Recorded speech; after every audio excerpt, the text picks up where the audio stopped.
भाई मैं चाहता हूँ कि माज़ मियाँ की बात सुने आप, क्योंकि ये आपके एज ग्रुप के हैं। बस समझ लें कि 3-6 महीने का फ़र्क है। आए माज़ बात कर रहे हैं और उसके बाद क्लास ख़त्म हो जाएगी। माज़ की बात ज़रा गौर से सुनिएगा। ए लेवल्स के हैं माशाल्लाह से, हाफिज़ कुरान है ना, हिफ्ज़ भी किया हुआ है इन्होंने, और ये ए लेवल्स के भी स्टूडेंट हैं और हमारे सब्जेक्ट भी पढ़ रहे हैं। आइए माज़ मियाँ बैठें, अल्लाह ताला इन्हें बहुत कामयाब करे। जी बेटा माइक जीते रहें।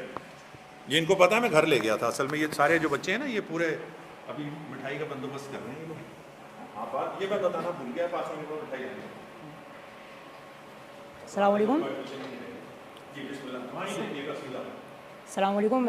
मेरा नाम मुआज़ अहमद है।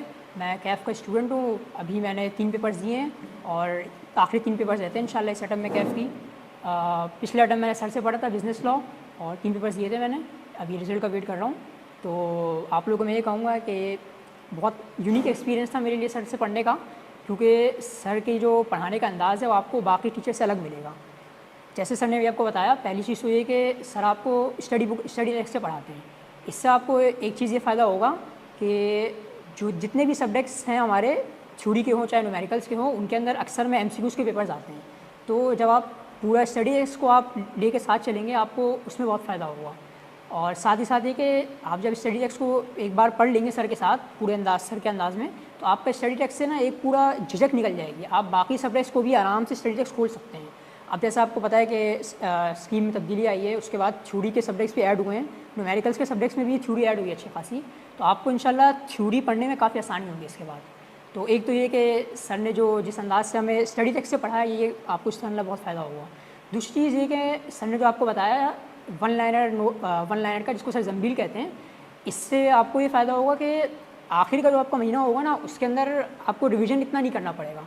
आपके पास मटेरियल सारा बना होगा, उसी से देख देख के आप रिवाइज़ करते रहोगे। और इससे फिर आपको ये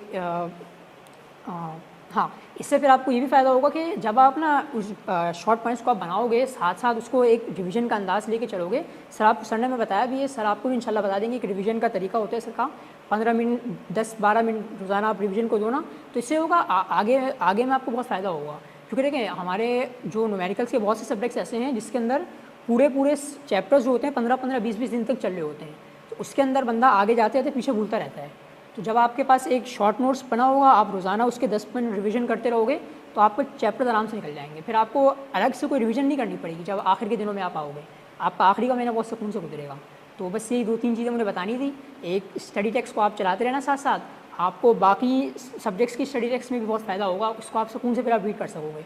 दूसरा, शॉर्ट नोट्स आप बनाते रहना साथ साथ, सर आपको तरीका भी सिखाएंगे उसका।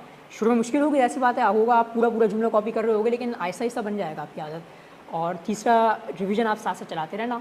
बाकी जो सर ने ड्राफ्टिंग का बताया है, उसका इंशाल्लाह आपको फ़ायदा होगा। हमें भी बहुत फ़ायदा हुआ। पहले मेरे यही था कि अगर आप ड्राफ्टिंग शुरू में कर लो तो फ़ायदा होगा, लेकिन ये इतना ज़्यादा मसला नहीं होता उससे।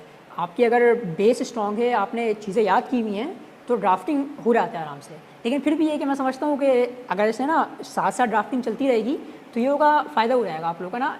एक है ना, बाद में फिर कभी कभार कुछ बच्चों को होता है कि ना, कि डर होता है कि यार ड्राफ्टिंग तो हमने की नहीं अभी तक, बिल्कुल अभी अब छुट्टी चलती रह रही है, तो वो एक कॉन्फिडेंस आ रहेगा हाथ के हाथ। तो बस मैं ये कहना चाहता, बाकी सर आपको बताएंगे इंशाल्लाह।